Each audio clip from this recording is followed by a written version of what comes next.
Okay, I want to welcome everyone to the Sarah Stevenson Virtual Tuesday Morning Forum. My name is Mary Johnson. I'm a facilitator along with Laura McCletty, Jackie Walton Edwards, Nathalie McElrath, Winston Robinson, Steve Johnston, and Saritha Sherrill. Our virtual forum runs from 8:30 to 9:30. However, we do stay online until 9:45 for additional conversation if you can stay. There's no pressure to stay. We always begin with a prayer, and we're going to let Miss Saritha give us our morning prayer. Moses didn't believe he had the skills necessary to complete the huge task God asked of him.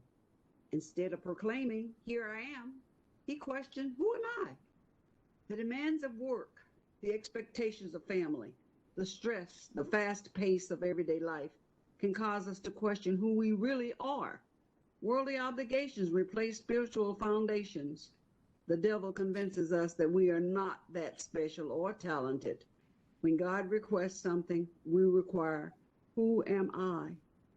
Even worse than forgetting who we are is forgetting whose we are. Satan wants us to believe that we are his. This is a lie. From Luther's explanation of the second article of the Apostles' Creed, we believe Jesus has redeemed us, a lost and condemned person, purchased and won us from all of our sins, from death and from the power of the devil, not with gold or silver, but with his holy, precious blood and with his innocent suffering and death. God created us with unique characteristics and blessings that define who we are. We will always be his. Never forget, we are his. Bow your heads, please. Father, in the midst of worldly pressures, remind us daily that we are yours. Please bless our country, our state, our county, our city, our neighborhoods. In your son Jesus' name we pray. Let us say together, amen. Amen. Amen. Okay, do we have any first timers here? Anyone on for the very first time? If you would just raise your hand and introduce yourself. Okay, Charlie. Hey, good morning. So glad to be here. Yes, this is my first time, although my friend Kyle has been telling me that I should be joining this forum for a long time. I'm Charlie Mulligan, lifetime Charlottean. I'm running for Charlotte City Council at large. First time politician as well, but just glad to be here. Thank you. Anyone else here for the very first time? I am. This is my very first time on. I'm running for county commissioner at large. Okay, what's your name? Trina Boyd. Okay, welcome, Trina. Welcome, Charlie. Anyone else? Okay. Before I introduce our guests, I do want to read something that we have on our website, and you may have seen it before, and we've talked about this before, but I just want to say it because we do have new people on. Participation in the forum is a privilege sustained by agreement to stay on topic, to treat all participants with respect, and to honor decisions of facilitators. Violators may face immediate suspension of this privilege. Okay. So our guests today are the candidates for Congressional District 14. They are Jeff Jackson, Ram Mammadov, Pat Harrigan, and Jonathan Simpson. Now I saw Jeff and Ram. Is Pat on? Do we have Pat on at all? No. Okay, what about Jonathan Simpson? No. Okay, I just wanted to make sure that they are not here. Okay, so I'm going to give, well, let me say this. Following their presentations, we will take brief questions that are placed in the chat. Remember to put your question in the chat, and I will read all the questions, okay, and give them a chance to answer. So I would like for each candidate, since we only have two, I'm going to give you 3 minutes each to speak, and then we'll follow up with questions. Oh, Steve, sorry. Did you have your hand up? Oh, 5? Give them 5 minutes? Okay, well. All right. That's too much time. I know. That's what I know. Nobody wants to hear me talk for 5 minutes. I know. I'll do 3. Ron, hey, you do what you want. I'll stick to 3. Okay. I know. Most forums I go to, they give them 2 minutes or 1 minute. 5 is like an hour. So we're going to give them 3, which is a gracious plenty. And we're going to take it away. We're going to start with Jeff, and then we're going to go to Ron. And we have a timekeeper. And we do have a timekeeper now. Mary, and we have a timekeeper. She'll let you know when your 3 minutes is up. Who I will yell. I will yell time when your time is up. Okay. Okay, Jeff. Thank you. Good to see all of you. I see a lot of folks here that I know. If there's anyone I haven't met, my name is Jeff Jackson. I've been honored to represent the 37th State Senate District here in Mecklenburg for about the last 8 years. I'm originally from Chapel Hill, so last night was really tough. 3 so close, but frankly, I didn't expect them to get as far as they did if you had told me in November. So it was a fantastic run for them. When I was in college, September 11th struck. I joined the Army Reserve. I was sent to Afghanistan for a year, and I'm still in. I'm in the National Guard now. I've got drill coming up this weekend, so I got to get a haircut. I can't show up like this. That's a no-go. And this will be my 20th year in the military. I think I've had a chance to meet and speak to just about everybody here. You might know that one of my priorities in the state Senate has been ending gerrymandering. The very first bill I ever filed was to end gerrymandering. It's something I feel very strongly about. I think North Carolina has been the victim for a long time of politicians drawing their own districts, and that has all kinds of downstream consequences. I've tried to make a priority of early childhood education. I think it's a bipartisan cause, a potentially transformative cause in the lives of a lot of children. I'm a particular supporter of the bilingual preschool that we have here in Charlotte. This district, which is brand new, the 14th, has 2 counties. It's the bottom half of Mecklenburg and about 75% of Gaston County. Something that's interesting about both of these counties, or both of the parts of the district, is that the biggest institution of higher education in each one is a community college. Here we've got Central Piedmont, and in Gaston, they've got Gaston College. Between the two, it's about 70,000 students, which is about twice the size of UNC Charlotte. And UNC Charlotte is the biggest university system school in the state. So just a huge community college presence. If elected, one of the things that I'd like to focus on that I think would benefit both parts of this district is finding ways to strengthen our community college. Frankly, I think community colleges should be tuition free. I also think we should upgrade our apprenticeship model. We have a world-class community college network in North Carolina. I think it's built to house a world-class apprenticeship network. We really don't do apprenticeships very much in North Carolina. I think that's some room to improve there that would really help working families. I think that's about 3 minutes, so I'll stop a little short. Looking forward to answering your questions. Take care. Okay. Thank you very much. Okay, Mr. Mammadov. Good morning, everyone. Thank you. Good morning. My name is Ram Mammadov. Ever since I remember myself, always wanted to be part of the American system, to come to America and pursue my American dream. I actually wanted to drop out of high school, back in Azerbaijan here, but I was only 20 when I had that chance to immigrate to the United States. Alone with only a few $100s in my pocket, I could barely speak English. Initially, I settled in Michigan. From day one, facing discrimination, racism, marginalization. I worked for minimum wage. Started with the Detroit popcorn factory. I worked as a janitor, as a dishwasher, as a baker. For some time, even I had to work 3 minimum wage jobs at once. I spent night as a homeless.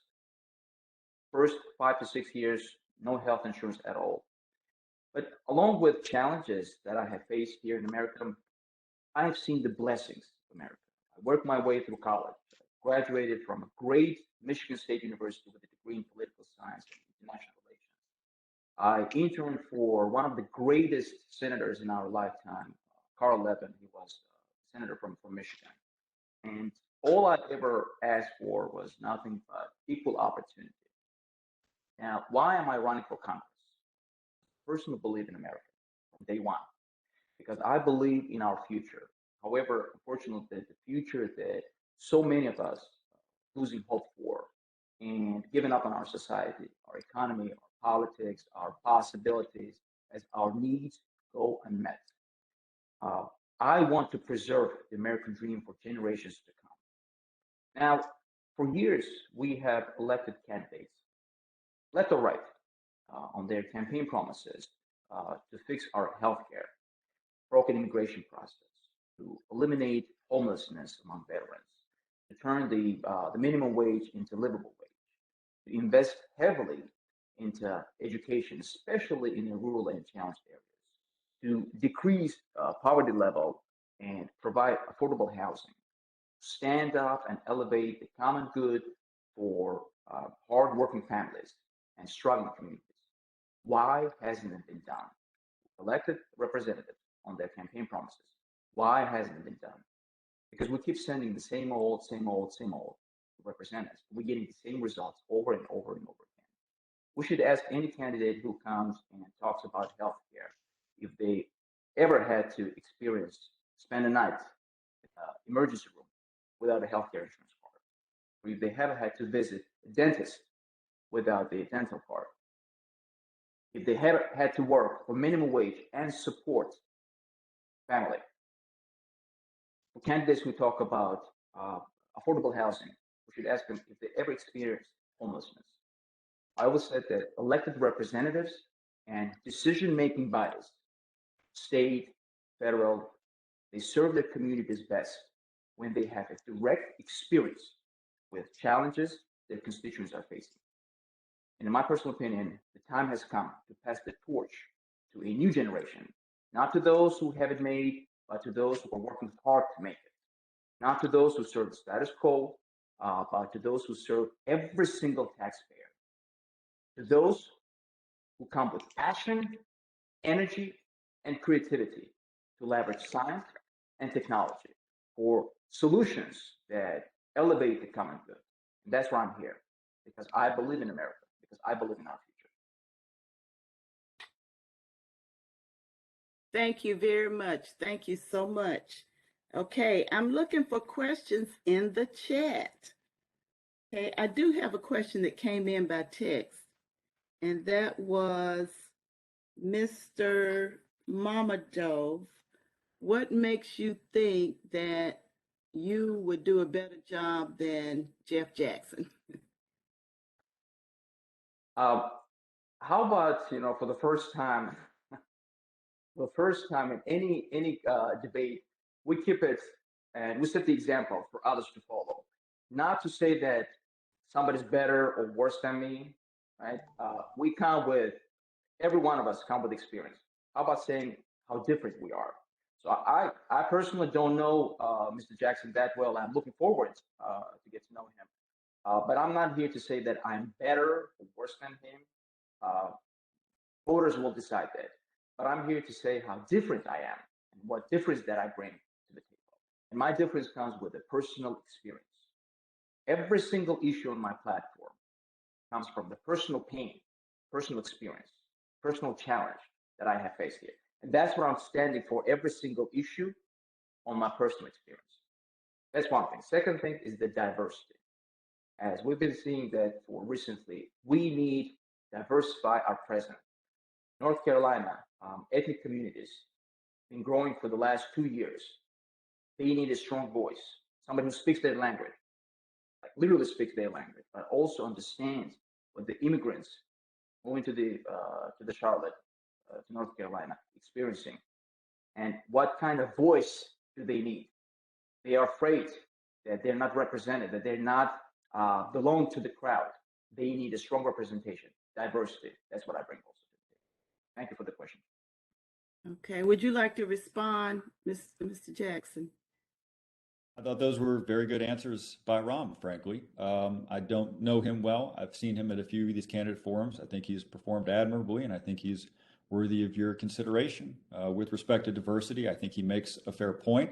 I've had the honor of representing what I believe is probably the most diverse state Senate district in the state for the last several years because of the part of Mecklenburg County that it includes. And something that I've learned is that while you can't speak the language necessarily of all of your constituents, it's incumbent upon their representative to make sure that they can still communicate. One of the early things that we did in this campaign was establish a volunteer bank of people who speak several different languages. Basically, I asked my supporters, please sign up here if you speak another language to help us facilitate communication. And we've got 22 different languages that we're now able to communicate in through this campaign. And it's helpful, when it comes to answering email and things like that. I've had a really good experience in keeping an open door and an open line of communication with all the different constituencies in this district. And what I've learned is that when it comes to representing people, you can't ask for their trust. You just have to earn it. And earning it takes time. You have to show up, you have to put in work, and frankly, it takes years. And I think I've started down that path. And private health insurance drives up medical costs and makes life a bureaucratic nightmare for hospitals, medical providers, and patients. Will you co-sponsor Medicare for All to cover all Americans and remove private profit-making health insurance companies to lower costs and simplify our lives? Okay, that goes for both of you. So, Mr. Mammadov, you take it first since Jeff is still not with us. He's still not, okay. I'll, if you allow me, I'll give you, whoever asked that question, I'll give you a short answer and I will battle a little bit. The short answer is absolutely 220% yes. Got my support on Medicare for All because I've been standing for Medicare for All from day one.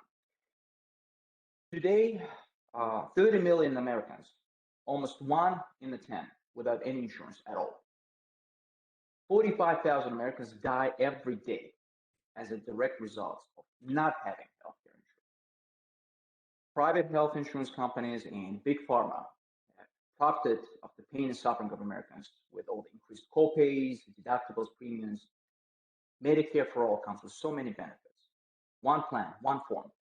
No advertising budget, no sales force, no profit from shareholders, no deductibles, no co-pays, no nothing. It provides free choice of doctors and hospitals. As someone who lived overseas, trust me when I say that I can see the difference. We're the only industrialist nation in the world.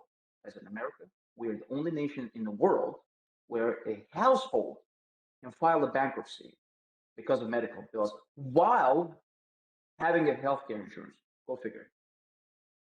All we hear from both sides, and that is something that I said at the beginning, all we hear from the both sides, Republicans or Democrats, that the healthcare is a human right, it's not a privilege. We heard all those buzzwords and patriotic slogans. We heard that. What is your plan? Huh? What is the plan for the reform that is not centered around profits and focuses on people, especially on the minorities, people of color, low-income and poverty-stricken communities that are disproportionately affected by not having a healthcare coverage? Do you have a plan that makes sense? Because as I said, Republicans and Democrats were elected on their campaign promises to fix our healthcare. Has it been done?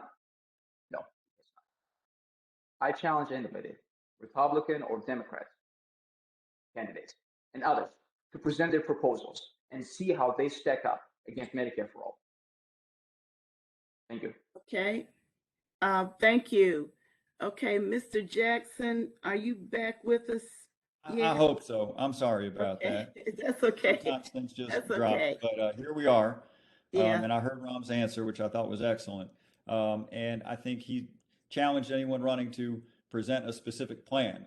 I think the goal should be universal health care by 2024, because we don't know who the president's going to be in 2025. And we should act with a sense of urgency about this. And what I think a plan for getting there by 2024 looks like is, first, you do Medicaid expansion in North Carolina. 600,000 people would be covered. We've been needing that for a long time. Second, you put Medicare or a version of Medicare on the exchange so that anybody who wants to use it as their insurer is free to do so. You keep subsidies in place so that low-income families all have a chance to be insured. You automatically enroll people who are uninsured. You bring down prescription drug prices by allowing Medicare to negotiate and ending the pay-to-delay practices that keep generic drugs off the market. I think the administration's proposal to cap the price of insulin at $35 make a lot of sense. And you bring down premiums by capping them at 8% of income for plans purchased within the exchange. We also have to have a conversation beyond insurance, though. Something that I've learned going to a whole lot of counties around the state, particularly rural counties, is that if you don't have a primary care physician in your county, if you don't have an ambulance, or if you don't have a pharmacist, if you don't have one of those three things, you really don't have health care. You might have insurance, but you don't have deliverable health care. So that's just an on-the-ground medical assets, medical facilities conversation that we have to have as well. I wish this were as simple as just pulling one lever and solving everything. Folks, I promise it's not. If it were, we would have done it. I promise it's not that simple. This is going to take a multi-pronged effort, and I just laid out some of the big pieces that I think are there. Okay, and this question is for both of you. What solutions do you propose to reduce gun violence? And we'll start with Mr. Mammadov. Absolutely. Thank you very much. Last year alone, 41,000 gun violence deaths. Recently, shootings across the state. The effect of the extends far beyond. It shapes lives of millions who witnessed it. I was only 10 years old when I witnessed a massacre, same massacre that we're witnessing in Ukraine right now. I witnessed in Azerbaijan when the predecessor of the Russian army, the Soviet Union army, marched to the city. It was Black January. It was called Black January, 1990, when Soviet Union army marched to the streets shooting civilians left and right. So I've seen the gun violence when I was a kid. And I understand that in America, we have a constitutional right to own the gun. But we must have a reasonable gun laws. I support bipartisan background check act. We must require criminal background check for any purchase. Unlicensed private sellers are exempt from conducting a criminal check at gun shows or online, allowing criminals and mentally ill and others prohibited access to weapons. I support the federal ban on assault weapons. Thanks for the question. Okay, Mr. Jackson. So I've supported several bills in the legislature regarding this. Some of the issues that Ram just mentioned, universal background checks, also banning high-capacity magazines, red flag laws to make sure that domestic abusers don't have access to firearms. And I happen to see some other legislators here. I see Representative Becky Carney. I know that she's been a champion of a lot of these issues as well. We haven't been able to get a hearing. We haven't been able to even have these bills heard in committee. And the reason is because the NRA has told the Republicans that under no circumstances are they to pass anything, even reforms like universal background checks that have overwhelming support among Republicans, that have a majority support among gun owners. So the issue here isn't a lack of good ideas in the space. The issue is how beholden are you to the NRA?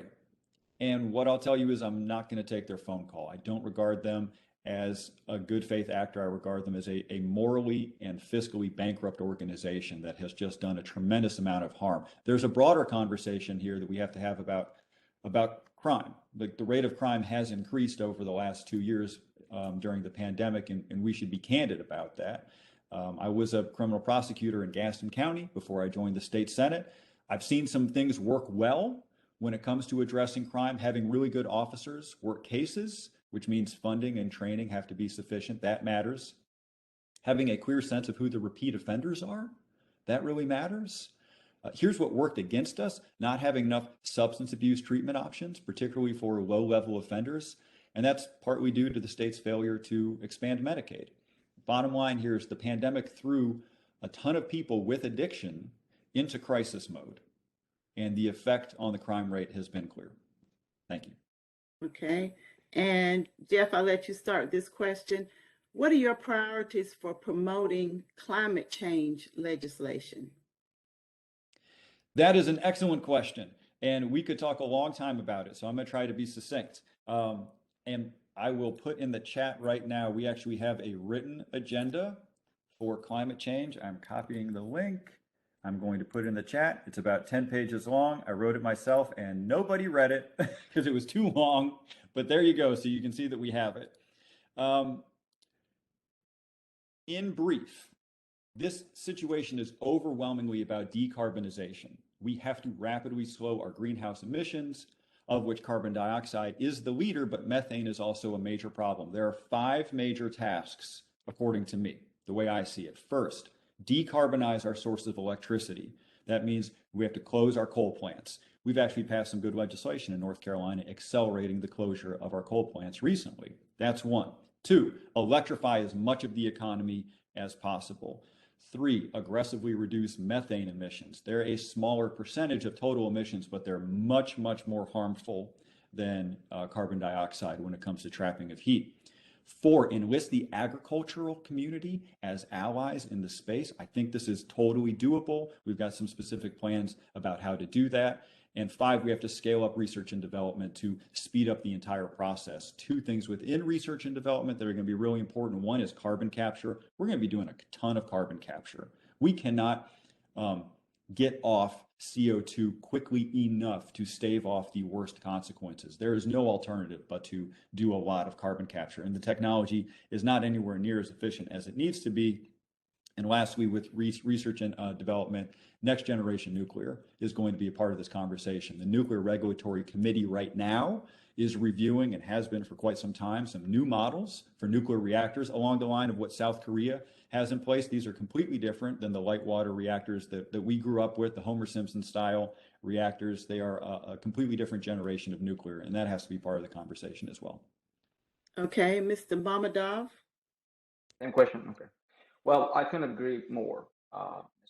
Senator Jackson said briefly, the only way to electrify the economy is to take on the fossil fuel industry and to stand up for decarbonizing electricity. Period. I mean, look, we must breathe clean air, drink clean water, and live in a pollution-free environment. I would like to see if anybody disagree with that. We're facing climate catastrophe. We see that we're witnessing when the East Coast, for example, is hit with hurricanes and heavy rainfalls. The West Coast at the same time is under deadly heat waves, droughts, and wildfires. The only way to resolve the climate crisis right now is to transit away from the fossil fuels to green renewable energy through wind and solar power that will not degrade the conditions for our life and our planet, and will also create millions of new green jobs. Okay, thank you very much. This question is for Jeff Jackson. Someone followed your 100 county tour on Facebook. Can you talk about the things that you learned or observed during your travels throughout the state, and what you saw that will inform how you serve the district your representative elected? I really appreciate that question. That is very kind. The first thing I learned is that North Carolina is a much bigger state than any of us realized, even growing up here. You can drive for 3 hours past Asheville and still be in North Carolina. It's just an enormous state when you drive the whole thing. But one thing that I learned that pertains to this race is the importance of water and sewer when it comes to economic development and just quality of life. And I'll give you an example in the district. Ranelagh is a small town in Gaston that's in the district. And I spoke to one of their town commissioners the other day, and I said, what is on your priority list? And she said, it's water and sewer. That when they do some digging, what they find are pipes that are 100 clay pipes that are 100 years old, that are in terrible condition. One of the benefits of the infrastructure bill that passed was that it pushed a lot of money down to the county level for taking lead pipes out of the ground. And there happens to be an elementary school in Gaston County, in the district, that still uses lead pipes. And they've actually measured the amount of lead in the water, and it has an elevated level of lead compared to the elementary school down the road that's hooked up to municipal water. I know nobody pulls the lever in these elections because of subsurface infrastructure issues, but in going to all these counties, what I've learned is how important, what a limiting factor it is if you have to build a new housing unit on septic or on well water. It affects affordable housing. There are places where you need denser housing, where you need an apartment complex, but you can't put an apartment complex on septic. So making an investment in water and sewer is making an investment in affordable housing, in education, and in economic development. Thank you. That's a very kind question. Thank you. Okay. And I'll start with Mr. Mammadov on this question. What can you do to bring the two parties together in Raleigh for the good of all the people in North Carolina? In Raleigh or in DC? Oh, it must be in DC. I'm sorry. I was reading the question literally. That's right. What can you do to bring the two parties together in DC? I'm sorry. These are congressional. Everybody, these are congressional candidates, okay? That's okay. That's okay. That's a great question. Last year, to give an example, in 2020, I'm sorry, not last year, in 2020, I was a candidate for South Carolina State Senate. The district where I ran, it's a very deep, like deep red district, and I made history there by bringing almost 30,000 votes. Needless to say that I did not win, but 30,000 votes was something unbelievable for that district. I even had letters written to the newspapers, people asking, who voted for this guy? We don't have 30,000 Democrats in this district. It angers so many Republicans. The way I did that, I spoke to every single person. I did not alienate that, I'm running as a Democrat, I gotta have to talk to Democrats only and disregard Republicans. I spoke to every single person. And I spoke to so many Republicans that voted Republican line, but when they got to my name, they voted for me. And they approached me saying that, Mr. Mammadov, we spoke to you and we spoke to your Republican candidate on different issues, guns, education, minimum wage. They preferred what I said. So the way of bringing two parties together is we gotta have to learn how to compromise. Recently, it has become every single subject that we're talking today, it's either Republican or Democrat. Everything's so politicized. We gotta have to get away from that politicization of every single subject. There was a time where 10 years ago, 15 years ago, I remember that in America, where Republicans and Democrats disagreed. They always disagreed on something, but they kept civility. They knew how to compromise. How did we get away from that? I mean, I understand that in 2006, 2016 changed our lives. I understand that. But we're going to have to go back to where we can sit down and talk. Not everything we can agree upon, but we got to have to learn how to compromise. Okay, Mr. Jackson. First, let's just acknowledge the challenge. The two parties are very far apart these days. I think there are a lot of reasons for that, and we won't get into all that. But this is not the type of thing where you can just get a beer with someone on the other side. I remember people kept telling President Obama, hey, why don't you get a beer with Mitch McConnell? And he said, yeah, how about you get a beer with Mitch McConnell? It's not the most enjoyable experience on earth. There's just a lot of bad faith action. There's a lot of insincerity. If everybody were being sincere, we would be having a normal political debate. But because of the levels of insincerity, it's just not on the level, as President Obama would say. But here's what I did personally, okay? And I'm not telling you that this is going to solve all the problems. But when I got to the General Assembly, one of the first things that I did was meet with every Republican state senator in their office one-on-one. And that turned out to be a really good investment of time. It took me 6 months to get around to all of them, because there are a lot more Republicans than Democrats in the state Senate.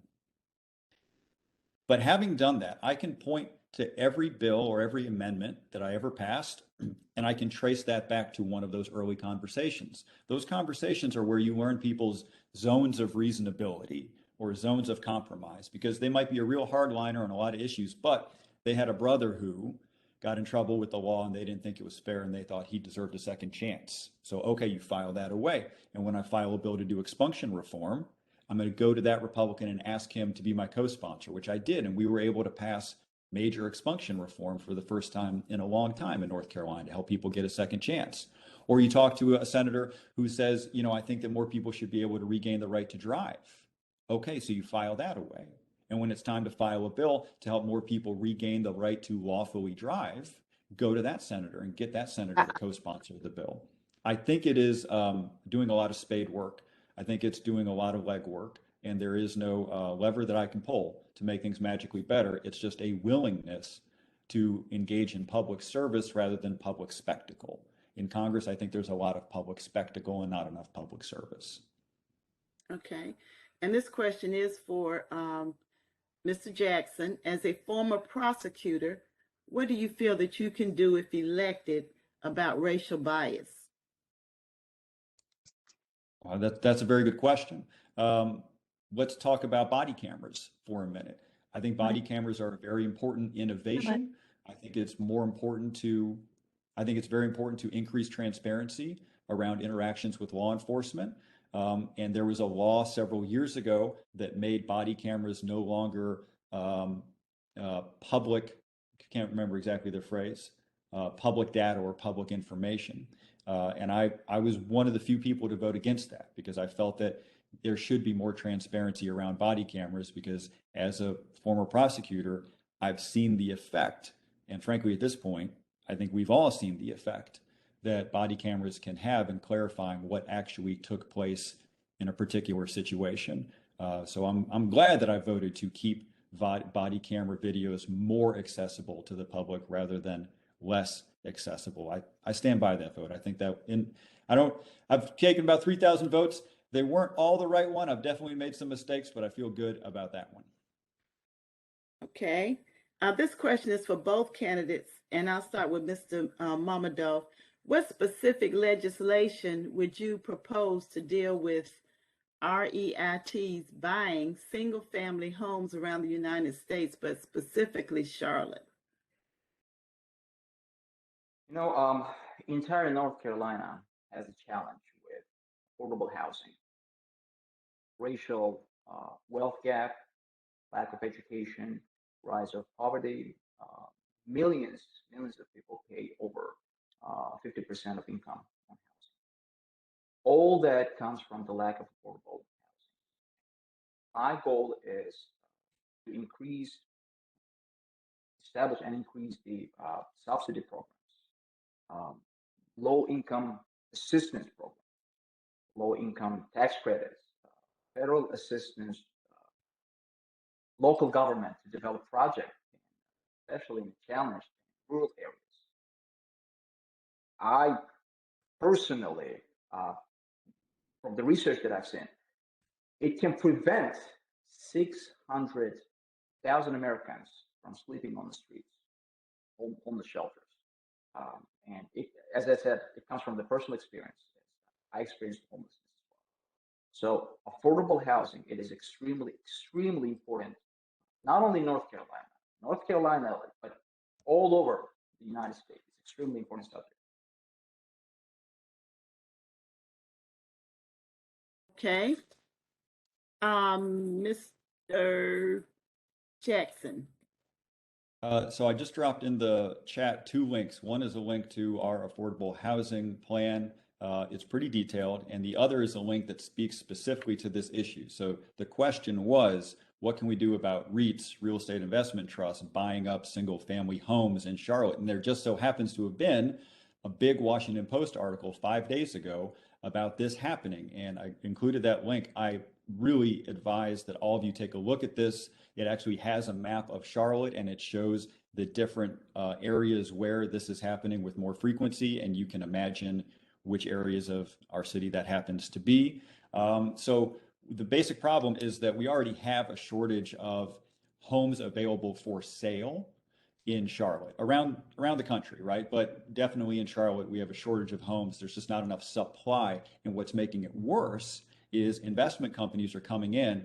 buying up these homes and then not even reselling them, but renting them out.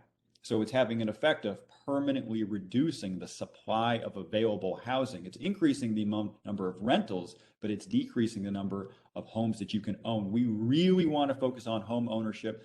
The biggest cause of the racial wealth gap is very well established. It is the equity gap, and it goes back to redlining. And Charlotte is a classic example of a city that got redlined and was for over 40 years.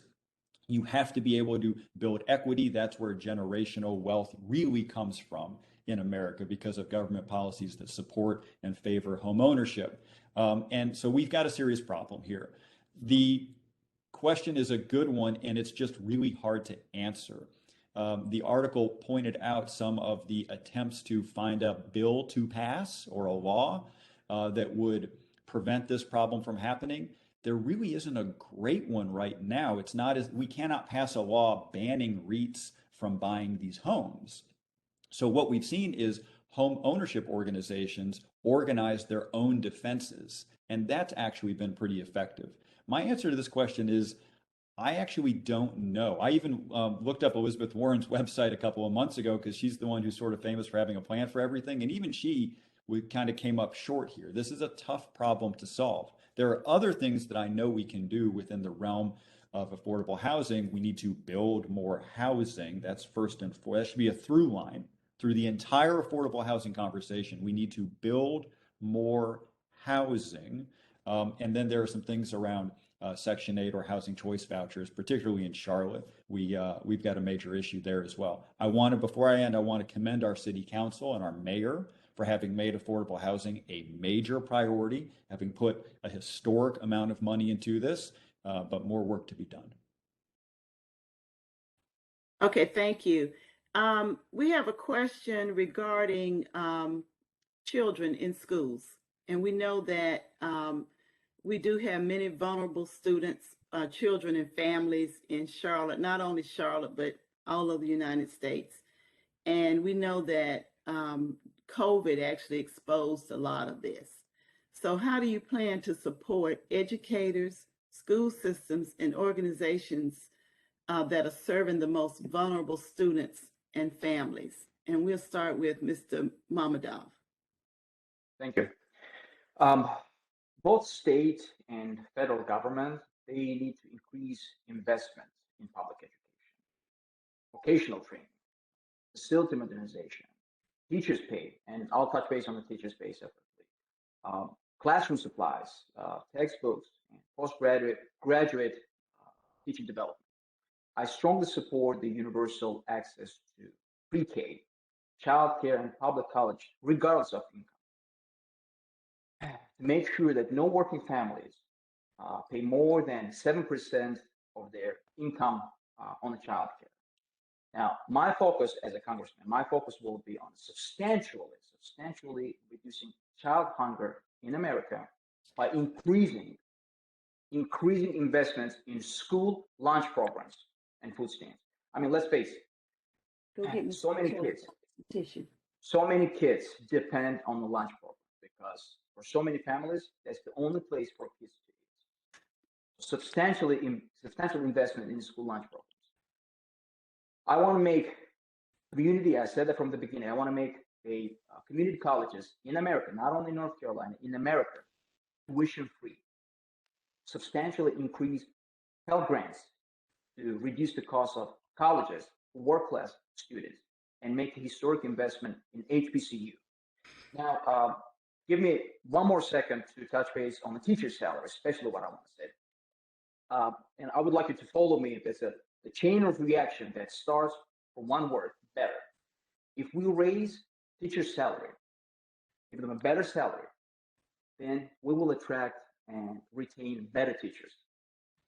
Better teachers will produce better students, better prepared for advanced education, vocational careers. Students graduate into better jobs, better universities, get better pay, and have better future. And families moving to North Carolina will seek what? They will seek better schools. I mean, I'm a parent myself. The first thing that in my mind when we're moving around, schools. Where is the better school? So better schools will have better district and should be willing to pay more for a home. And paying more for a home has incredible benefits for our current and future homeowners, right? So this in turn brings better growth. It is a daisy chain of events that keep on giving and giving because of just one very important step, and that is to raise teacher salary and provide better schooling. Okay, Mr. Jackson. I think Ram's right. We'll talk about teacher salaries in one moment, but I just want to acknowledge the premise of the question. You're right, students have lost a lot. There shouldn't be any debate about that. We have 3 young kids. 2 of them are in public school right now. One of them's in preschool. She will be going to public school when she gets to kindergarten. And you can just tell academically and socially, and hearing from some university presidents talk about how they're expecting, even as far as 10, 15 years from now, to be able to see a difference in students enrolling in college who went through the pandemic while they were in grades K through 3 and learning how to read and learning how to socialize during that time. So you're absolutely right. We have to take this really seriously. First step, pre-K and preschool. I strongly support this administration's proposals around expanding early childhood education. I think that's absolutely crucial. I think Ram is right around teacher pay. It's been something that I've fought for a long time. I see other legislators here. I know Becky Carney has fought for this for a long time as well. It's been a running source of frustration in the General Assembly that even when we have more money to spend, that it doesn't end up going to teacher salaries, that ends up going usually for tax cuts to benefit corporations, frankly. We've done far more in corporate tax cuts than was necessary, and we should have used those funds to raise teacher pay. Teacher morale was very low even before the pandemic, and now it is just critically low. We are losing teachers to other states at an alarming rate. And I just want to say, I think CMS, I think our school board, I think county commission, I think they're really doing their best. People have to understand that it's the state that has really taken a step back from its commitment to public education over the last decade. And that has really imposed limiting factors on school board and on county commission. I know we all put a lot on them, but the fact is, y'all, it's mainly about the state. That's where most of the money, the vast majority of the money, is coming from or not coming from. And I think we're going to have to talk about catch-up opportunities for young people. I think we're going to have to talk about optional summer schools. I think we're going to have to talk about optional after-school program. Frankly, I think we should have been making more investment in after-school programs for a long time. I think now the reason to do that is even greater. Thank you. Okay. Mr. Mammadov, and this is for both of you, but Mr. Mammadov, you're going to go first. What is the makeup of Congressional District 14, and what are the top 3 issues facing the district? And what do you plan to implement to address these issues? I know that's a long question. Well, that's a great question. It is a new district. Yes, it is a new district, but as I walk through the different communities here in our district, and we'll continue doing that. 3 major issues that everybody talk about is the jobs, especially in the challenged areas. The jobs, the healthcare, and affordable housing. My goal as someone who experienced, as I said, personal experience, it matters. As someone who experienced those challenged moments in my life with all those issues, my goal as a congressman to make everything, absolutely everything, accessible and affordable. Let's talk from the economic perspective. Okay, let's put the human side aside and let's talk from the economic perspective. If me as a resident, if I'm unhealthy, if I'm poor, if I'm uneducated, if I'm jobless, what do I present to the community? What do I return back? How good am I? If I am sitting on the shoulders of a government because I have no means to survive, so I had to ask for unemployment benefits, I have to ask for food stamps, I have to ask for help. Government should see, and I don't know why it's so hard to understand for government, they should see me as an investment. If I'm healthy, if I'm educated, If I'm employed, what do? I pay taxes. For the next 20, 30, 40 years, or as long as I have to live, I'll be working, I'll be paying taxes. So it should be in the government's best interest to keep me educated, to provide the education, provide health care, provide housing, so they can see the investment, the return from their investment back for the next 20, 30 years. That's what I've been doing for the over 20 years in America. I've been contributing back to the society by my taxes. I got education. I had a home. I had a car. I had a payment. So make everything accessible and affordable. Everything. Healthcare, accessible, affordable. Housing, accessible, affordable. Education, accessible, affordable. That's my goal as a congressman. Okay. Make everything accessible, affordable. Thank you. Mr. Jackson, what is the makeup So of very Congressional roughly, the District makeup of the 14? district is about 50% white, about 20% black, about 10% Latino, and about 10% Asian, give or take 5 points on either one of those. I don't have it memorized more than that, but that's roughly the makeup of the district. Your question is the top 3 priorities is fair, and I'm going to give you my answer. But before I do, as a caveat, this district's only existed for about 5 weeks, and I've only existed as a candidate for less than that amount of time. I'm still learning what the people in this district really want, because although I've represented, I think, the entire Mecklenburg portion, I've represented none of the Gaston portion, and I want to be respectful of that. So I've scheduled some meetings over there. I'm scheduled to meet with, for instance, the Chamber of Commerce next week, just to start making sure that my assumptions about what they need are backed up by the reality of those conversations. So I think I'll have a better answer for you in about a month. But here's my answer right now. The first thing that I've heard a lot is anxiety from young families, and that's mostly about education. So there's a real concern about the question that we just talked about the learning loss. So I'm going to put that at the top of the list. I'm also going to put inflation and gas prices at the top of the list.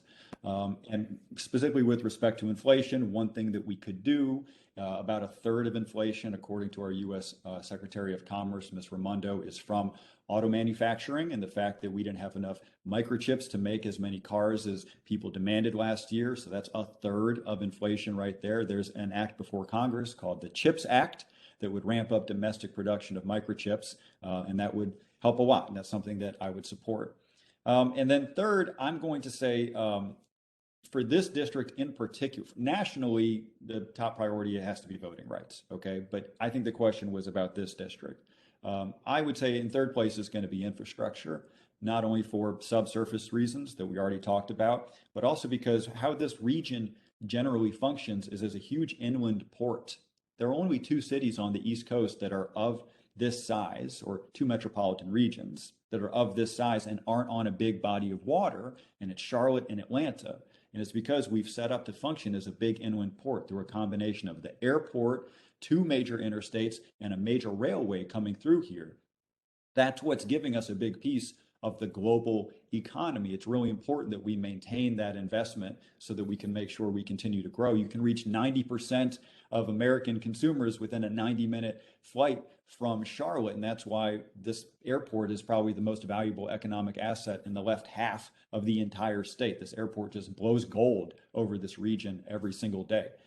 That's my assumption, what the top 3 issues are. I'm open to being corrected as we have more conversations with people in the district. Okay, we are nearing the end, and there are more questions in the chat, but I'm going to have to bring this to a close. But I do want to ask, I have a question here about the Black farmers at the federal level. And I know, Mr. Jackson, that you did your 100 county tour. Were you able to observe or talk with Black farmers? Or I know that Congresswoman Alma Adams is on a committee regarding the Black farmers. So what can you say about that from your perspective? I was particularly in the eastern part of the state, Yes. Had the chance to have a lot of those conversations. There are a ton of issues there. There are environmental issues there. There are legacy issues there. I think the biggest issue is probably access to capital. There has been a real disappearance of community banks, not just across the state, but across the country. And there are lots of reasons, lots of theories about why we just why community banks aren't profitable anymore. But we know the impact. And one of the impacts has been, and it's been felt along racially disparate lines, that there's just a lack of access to capital, particularly in rural parts of the state, and particularly for the agricultural sector. There are some interesting ideas about how to fill the absence of those community banks and provide capital. I'll defer to Representative Adams, who's actually actively working on that and has had a view from Congress. But I've got a couple of ideas, and I would love to talk with her about that. Okay. I want to thank both of you. This has been very, very great to have both of you on to discuss your priorities. Thank you very much. And come back anytime. I would just like to just say to candidates today that spoke, thank you for being an example of kindness and dealing with the subject matter. But between the two of you, you just set the bar of how we are to conduct ourselves. And I'm just grateful to have witnessed this today, of how you were both gentlemen to each other. That's what the government should look like. And I'm grateful that I got to witness it.